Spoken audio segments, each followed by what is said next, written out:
está começando agora mais um Fala Aí. O programa é uma parceria entre os alunos de Comunicação Social e a Agência Experimental de Comunicação da Universidade Veiga de Almeida, campus Cabo Frio. E você deve estar estranhando que a Natália não está aqui. Pois é, meu nome é Juan Lessa e a partir de agora eu vou ser o novo apresentador. E eu espero honrar a cadeira da minha amiga. Sem mais delongas, hoje nós vamos receber aqui a aluna de jornalismo Luísa Reis, diretora do documentário Além da Margem, que aborda a situação dos moradores de rua do município de Cabo Frio. Luísa, eu quero agradecer primeiramente por você ter aceitado participar do nosso programa. É muito bom ter você aqui com a gente. É um prazer estar aqui também. Eu queria começar te perguntando da onde que surgiu o interesse de falar sobre esse tema. Então, quando nos foi proposto, para fazer o documentário, eu pensei logo em fazer algo sobre uma questão social de Cabo Frio. E aí a gente conversou entre o nosso grupo e a gente entendeu que todo mundo queria fazer isso também. Eu acho que todo jornalista tem dentro de si também essa vontade de interagir com o povo e de dar voz às pessoas que não têm. Isso também faz parte da nossa profissão. E aí a gente pesquisando os temas, a gente pesquisou e a gente achou sobre os moradores de rua. E aí a gente começou a observar isso na nossa cidade. E a gente viu que de uns tempos para cá, a população em situação de rua tinha aumentado muito em Cabo Frio. E aí a gente ficou, quem são eles? Eles são andarilhos? São pessoas com alguma dependência química? Ou são pessoas desempregadas? Quais são as histórias dessas pessoas, os fatores que envolvem tudo isso? E aí a gente falou, não, vamos fazer sobre os moradores de rua. E aí, no início, a gente quis fazer um documentário que realmente desse voz a essas pessoas, que contasse histórias. Mas no decorrer do documentário, a gente acabou fazendo um documentário mais instrutivo. A gente conseguiu pegar opiniões de profissionais, de advogado, de psicóloga, de assistente social. A gente conseguiu ver como a prefeitura se posicionava diante disso, se tinha algum projeto privado com relação a essa população, qual era o auxílio. E aí acabou que a gente foi para um lado mais de um documentário instrutivo e não tanto de história. E foi extremamente proveitosa a experiência para a gente ter se envolvido com essa situação aqui em Cabo Frio. Sim. Eu percebi que você falou que tiveram psicólogos, assistente social, advogado e os próprios moradores de rua. Como que vocês encontraram esses personagens? Como que foi lidar com eles, conversar com os moradores? Então, foi assim um desafio pra gente, Mas assim, com os profissionais foi tranquilo na relação da gente já conseguir marcar uma entrevista e horários e dados, o que a gente precisava foi tudo mais fácil. Agora, com o morador de rua, você tem que contar com a imprevisibilidade da situação, Que é imprevisível, assim, você vai um dia na rua, você encontra um personagem, você volta no dia seguinte, ele já não tá mais lá. Então, cada entrevista que você faz com ele é única, é aquela ali. E o que a gente pôde perceber é que, assim, eles não estão acostumados a ter voz. A gente foi com muita expectativa deles contarem muitas histórias. E, assim, quando a gente não estava com a câmera ligada e a gente estava conversando informalmente, eles conseguiam se desenvolver mais. Mas quando a gente parava um tempo para, não, agora é a sua vez, você pode falar o que você quiser, a gente está te dando esse espaço. Eles não sabiam lidar com isso, porque eles já estão acostumados a serem tão ignorados. E isso foi uma coisa que a gente percebeu assim, olha que situação, assim, na nossa cidade, não só na nossa cidade, mas eu creio que isso aconteça em tudo quanto é lugar. Eles não estão acostumados com essa tensão da pessoa parar e falar, não, você pode contar a sua história, o que aconteceu com você, como que você veio parar aqui nas ruas, como que você vai sair, quais são os fatores que te levaram a isso. E foi assim, foi um contato difícil. Então, assim, o principal contato que a gente conseguiu mais desenvolver, uma conversa, algum vídeo, alguma coisa, foi no projeto do Restaurante Graça, que é um projeto privado, que assiste esses moradores entregando almoço. Eles têm um restaurante que é completamente gratuito, e não só moradores de rua, como pessoas desempregadas também frequentam. E você pode ser voluntário desse projeto, é um projeto, sim, lindo, de marca maior. A gente observou, eles fazem tudo assim com a maior organização, sabe? E eles mostraram os livros, as doações, e eles só aceitam doação em dinheiro, em comida. Então é tudo muito organizado. E lá, assim, lota de morador de rua, todos os dias. E aí, quando a gente chegou lá, a gente ficou, uau, quantos moradores de rua tem na nossa cidade e a gente simplesmente não sabe. E foi por isso também que a gente colocou o nome Além da Margem. A gente passa nas ruas e a gente simplesmente não vê o que está além, que são essas pessoas que têm histórias para contar, que estão precisando de ajuda e coisas que a gente realmente pode fazer. E aí lá nesse restaurante foi onde a gente conseguiu o maior contato com eles, que eles estavam mais tranquilos. Porque a rua também, você consegue encontrar um dos personagens que a gente encontrou, ele estava meio alterado. Então tem pessoas que estão em dependência química, que estão em processos vindo de outro lugar, que estão ainda drogados, bêbados, e dias na rua tem gente desorientada. Então assim, na rua tem de tudo. Então a gente foi um dos desafios da gente conseguir conversar com eles foi esse. E onde a gente encontrou mais espaço foi no restaurante, que é onde eles têm espaço para tomar banho, para comer. E aí eles estão num ambiente assim, tranquilo, onde eles podem falar mais com calma, entende? Então, assim, esse nosso contato com eles foi, assim, uma surpresa pra gente. E aí que a gente falou, caramba, a gente tá no caminho certo, porque é um assunto que precisa ser realmente relatado, as pessoas precisam realmente saber como tratar com esse público.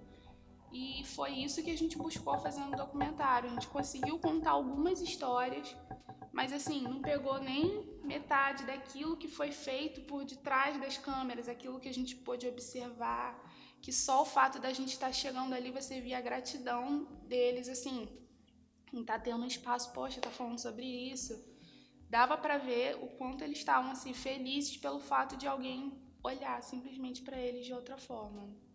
Bem bacana, Luiz, esse projeto. E seria melhor se existissem mais projetos com essa intenção, né? Eu queria saber, você falou que essas pessoas elas não têm voz e é difícil você dar voz para essas pessoas. Então, qual é a importância para a sociedade ver um documentário que fala sobre isso, sobre ter atenção no próximo, sobre olhar, né? Porque eles estão além da margem. Sim. Então, como eu já tinha falado, é um assunto que a gente queria falar pela clara relevância que ela tem, de ser uma questão social, principalmente em Cabo Frio, que a gente filtrou isso. Já que, assim, o poder público não assiste da maneira que deveria. É muito precário isso aqui em Cabo Frio. Então, além do bruto, que é o claro, que são as pessoas na rua passando fome, é a questão de como você tratar. Eu acho que é relevante assistir esse documentário por isso. É como eu, como indivíduo e como sociedade, posso fazer para auxiliar essas pessoas. Por mais que talvez não tenha uma organização direta que trate deles, como eu, como pessoa, posso fazer isso. E aí os profissionais que a gente colocou no vídeo, eles dão justamente essas instruções, a psicóloga falando da série de fatores que tem para eles estarem ali, a assistente social falando do centro de assistência social que ela trabalha, que auxilia com esses moradores, que reabilita, que realoca eles para outros lugares, a advogada falando perante a lei o que essas pessoas podem fazer e o que nós, como pessoas, podemos fazer. A questão é a questão da empatia e do olhar.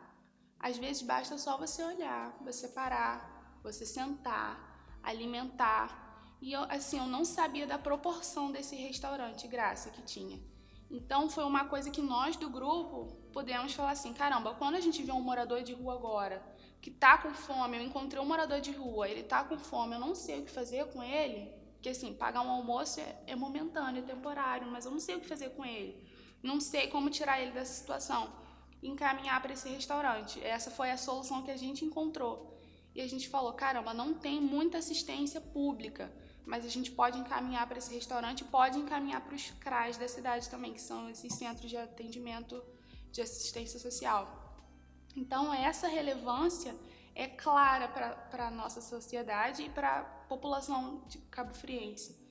Da gente fazer isso, da gente olhar e ser empático, porque são pessoas como nós. E assim, por mais que às vezes esteja hoje num estilo de vida que acha impossível chegar a isso, todos nós estamos suscetíveis a essa situação.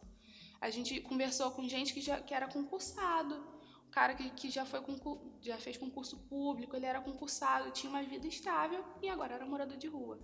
Então assim, não é ignorar é justamente fazer esse exercício diário de ir além da margem. Poxa, tem uma pessoa aqui, o que me impede de não ajudá-la? Às vezes é só paga um almoço ou simplesmente senta para conversar, porque às vezes comida não é a solução, às vezes eles só querem atenção. Eles só querem alguém para conversar, alguém para dar um abraço, para falar, não, você vai sair dessa, a gente está aqui, se você precisar de alguma ajuda, ó, tinha um caminho para cá, ou tinha um caminho para lá, ou você vai para o restaurante, você vai para o CRAS, procura uma ajuda, cadê a sua família? O fato de se preocupar, de mostrar que a gente ainda é humano, isso já ajuda. É isso aí, Luísa, a gente tem que se engajar e olhar cada vez mais para o próximo, né?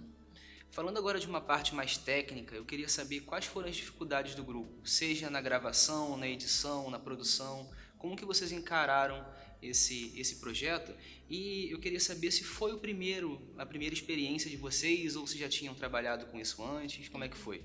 Então, foi a nossa primeira experiência com audiovisual.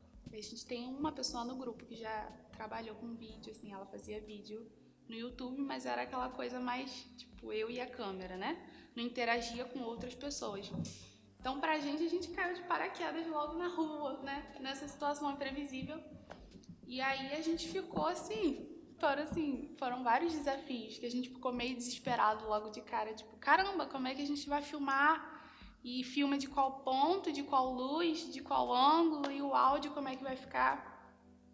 Foi um desafio, assim, foram os principais desafios pra gente, foram justamente esses, assim, como que a gente vai fazer tudo que estava na nossa cabeça funcionar na rua, funcionar em lugares que não tem uma estrutura de estúdio para poder ficar tudo bonitinho, né?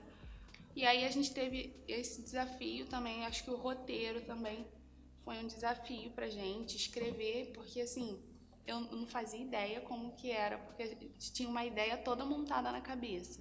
E aí jogar tudo aquilo escrito foi um desafio pra gente, colocar cada cena, cada passagem, qual música que era. Foi tudo um desafio, mas assim, a gente conseguiu aprender na marra, né?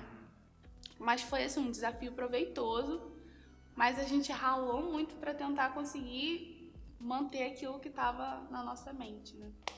Bom, agora que você já tem essa experiência, eu quero que você dê uma dica para os alunos que vão cursar linguagens audiovisuais agora, o que eles podem fazer para aprimorar isso, manter a calma? Então, a principal dica que eu tenho é se organiza. Tem que ter muita organização. No nosso grupo, se eu fosse fazer esse trabalho hoje de novo, eu começaria assim, organizando do início ao fim, literalmente. Porque às vezes a gente ia tomando assim, não, vamos fazer isso primeiro e vamos fazer isso depois. Organiza tudo, do início ao fim, e anota tudo aquilo que você precisa fazer. Porque às vezes a gente deixava uma coisa passar simplesmente porque esqueceu. E falei, caramba, eu podia ter anotado. Então, se organiza, anota tudo que você tem para fazer e consiga, assim, separar os papéis de uma forma que todos consigam trabalhar, para o trabalho ficar leve, para vocês conseguirem aproveitar e se sentir realmente jornalistas, publicitários, fazendo um trabalho bom e não ficar naquela loucura, tipo, ai meu Deus, preciso entregar alguma coisa num prazo, mas fazer porque você tá por prazer mesmo, porque você tá gostando. Então, divida as tarefas bem, se organiza e anota tudo que vai dar tudo certo. Luísa, mais uma vez, muito obrigado por ter aceitado. Eu acho que esse papo vai ser muito importante para as pessoas entenderem mais sobre o assunto e sobre os processos de produção de um curta, né? Muito obrigado mais uma vez. É isso aí, pessoal. O Fala Aí dessa semana já chegou ao fim. Você pode assistir esse ou qualquer episódio das 2 temporadas anteriores no canal da Agência Experimental de Comunicação no YouTube. Até a próxima. Tchau.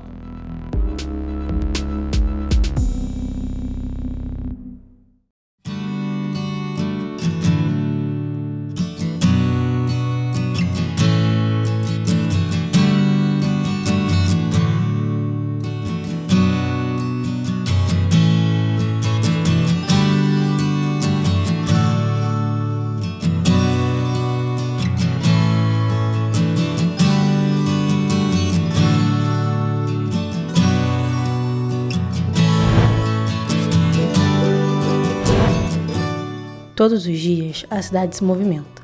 O fluxo constante, o trânsito contínuo e a rotina agitada deixam uma parcela da população renegada e passada despercebida. São marginais, não necessariamente criminosos ou contraventuras, marginais.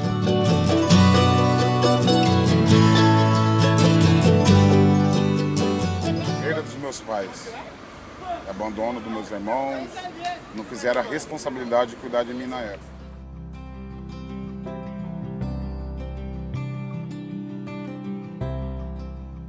Não, porque eu sou funcionário público, fiz concurso. Aí o fato que aconteceu comigo, usando drogas, me prostituindo, então aí eu larguei meu serviço de mão, entendeu? Larguei meu serviço de mão. Foi um fato difícil. Para poder sair, foi complicado. Fome, sede, frio, desespero, todo dia achar que vai morrer, um dia acha... cada dia que você passa é um dia que você vence. A morte, vamos dizer assim. Em meio ao caos e abandono, iniciativas privadas acolhem e buscam dignificar a vida dessas pessoas.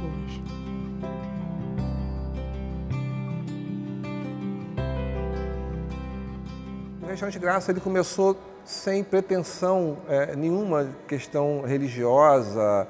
O intuito é matar a fome. Obviamente, com o tempo vai passando, a gente vai agregando valores dentro do projeto. Se as pessoas não têm noção disso, acham que o projeto Restaurante Graça é só para dar comida a pessoas que não merecem. Então nós temos essa linha de trabalho. E dentro dessa linha de não querer cobrar, mas ensinar algumas coisas, o resultado tem aparecido.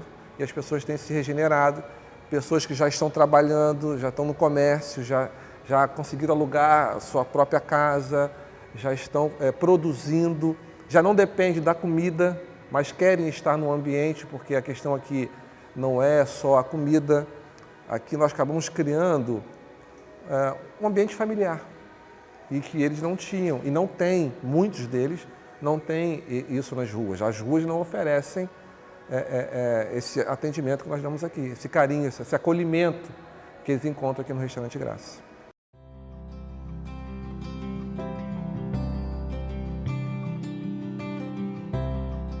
Então, antes da gente falar de uma forma mais específica sobre a situação do morador de rua, é importante a gente entender onde o CRAS está situado e os serviços que ele oferta, né, para esse público.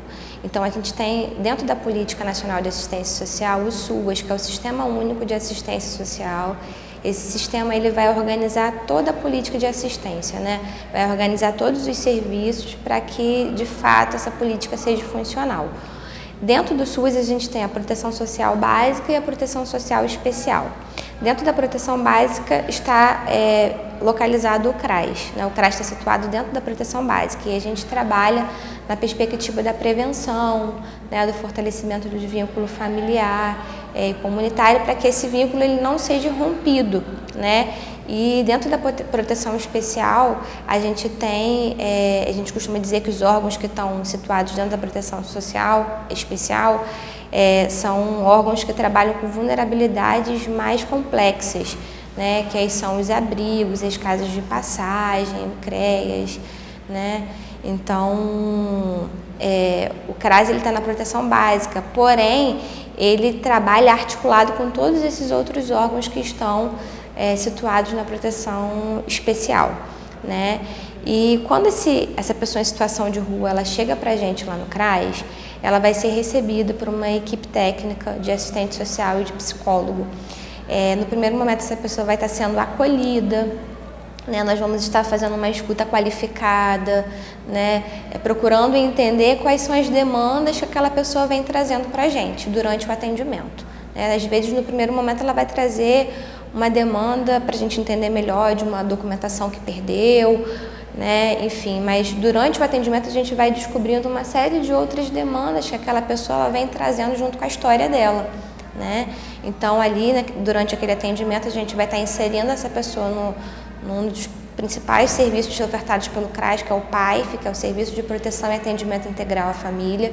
A gente vai estar elaborando junto com ela um plano sociofamiliar, fazendo um levantamento de todas as demandas, todas as questões que ela vem trazendo, e aí a gente vai estar traçando junto com ela caminhos para que ela supere aquela situação, aquelas situações, aquelas vulnerabilidades, né? Para que ela crie uma autonomia, para que ela se emancipe e não fique naquela situação em que ela se encontra.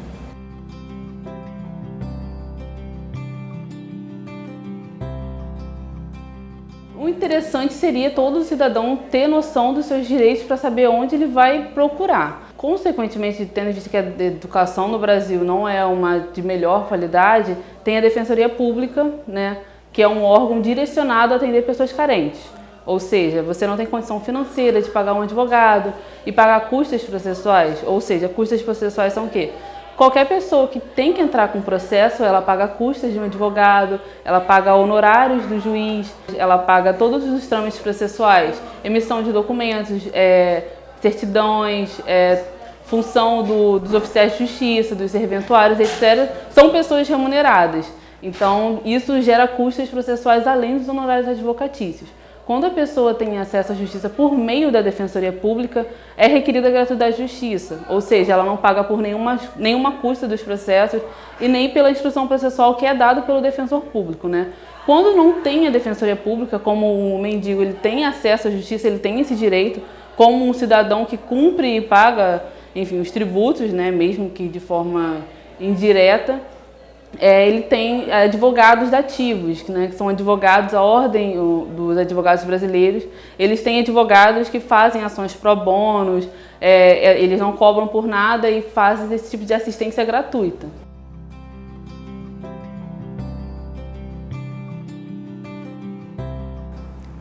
Bom, o que eu tenho percebido é que de uns tempos para cá essa população de moradores de rua tem crescido bastante na cidade, né? Talvez ela sempre esteve aí, né? Só que essa população é muito deixada de lado, né? Elas são pessoas invisíveis, né? Elas passam muito desapercebidas durante o nosso dia a dia, né? A gente é sempre tão corrida a nossa rotina, então às vezes a gente não percebe essas pessoas. E quando percebe, elas geralmente representam um ataque à nossa segurança, ao nosso estilo de vida. Mas se as pessoas voltassem mais os olhos para olhar essa população, veria que esse pessoal, né, tem aumentado muito o número na cidade de Cabo Frio, né? E é uma coisa alarmante, né? Preocupante, inclusive, né?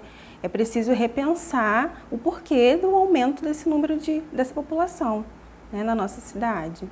É evidente que a falta de interação e sensibilidade para enxergar essas pessoas trazem danos seríssimos à saúde mental delas. Elas são vistas como nada, né? Na verdade, elas são invisíveis muitas vezes aos olhos da sociedade, né?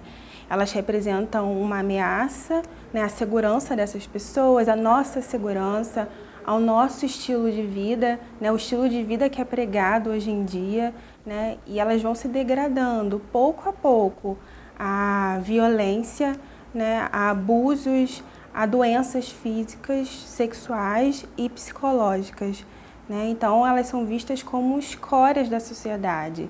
E por conta disso, certamente causa danos à saúde mental desses indivíduos, né? E essa exclusão social generalizada, casos recorrentes de depressão, de síndrome do pânico, quadros de violência, e essas coisas vão acarretando, né, em vícios, né? Elas se afundam ainda mais nos vícios, comportamentos autodestrutivos, né? E assim, as pessoas ignoram esse sofrimento, né? São pessoas que são deixadas de lado, né? Nós fechamos os olhos para elas. E nós, como psicólogos, como pessoas que cuidam das outras, né, profissionais que cuidam das pessoas, nós não podemos fazer a mesma coisa que a sociedade faz, né? Nós temos que olhar para essas pessoas como seres humanos, que elas de fato são. Sob condições subhumanas, essas pessoas enfrentam uma luta diária para se manterem firmes e sobreviverem.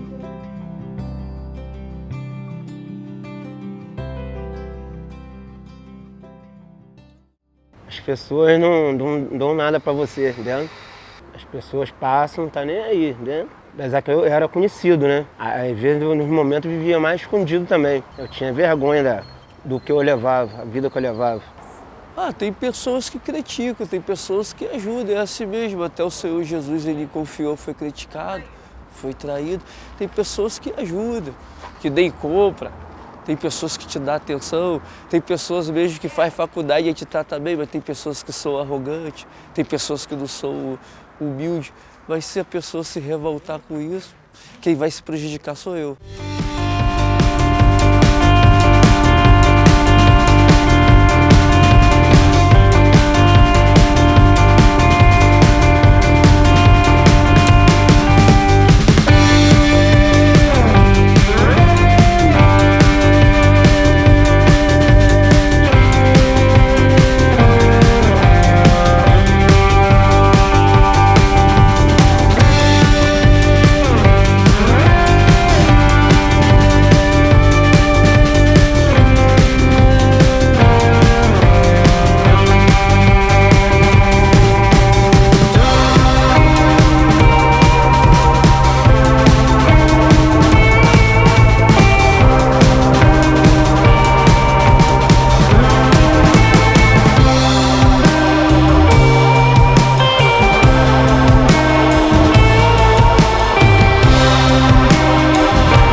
As pessoas vejam o que é vintém, o que é por 100, o que é porcentagem. Existe muitas vezes, muita parte, e te oferece à la carte, é tipo um cardápio que faz parte. Mas não confunda bife à milanesa com bife ali na mesa, porque no prato de hoje em dia não tem com certeza. Existe uma clareza que vivemos num clero, vivemos numa xenofobia, eu não quero. Vivemos no que eu quero de verdade, que é humildade, é arte e cultura que eu te explano como verdade, sagacidade, em qualquer lugar da cidade, que seja Rio de Janeiro, São Paulo faz parte, BH, Minas Gerais, também tem Macaé, que aqui no interior é do seu lado, sabe como é? É muito mais que dizer, é apenas um contexto claro de te esclarecer. Eu amo você como ser humano, não como esse capitalismo que vivemos, e convenhamos, venhamos e vamos. Há muito mais tempo na vida que nós tradamos. Pode me dizer o que nós conhecemos e o que nós achamos, como mesmo que seja um lapidado, seja aquele cara que é um paleontólogo, aquele cara que descobre um dinossauro que é raro de achar hoje em dia, porque senão você seria mordiscado por um cara que seria grande pra... nem falo, porque seria o contrário do que eu penso, repenso. Enquanto mais eu tento, já lamento em HD ou áudio-vídeo. Demorou, é isso. E é o rap nacional que nós faz pra fuder tudo aquilo que tem pra nos fuder. Agora eu falo, você, se você quer um quadrado pra viver, e se quiser um redondo, abra sua mente. De repente, mais loucão ou mais consciente dentro da gente. Take.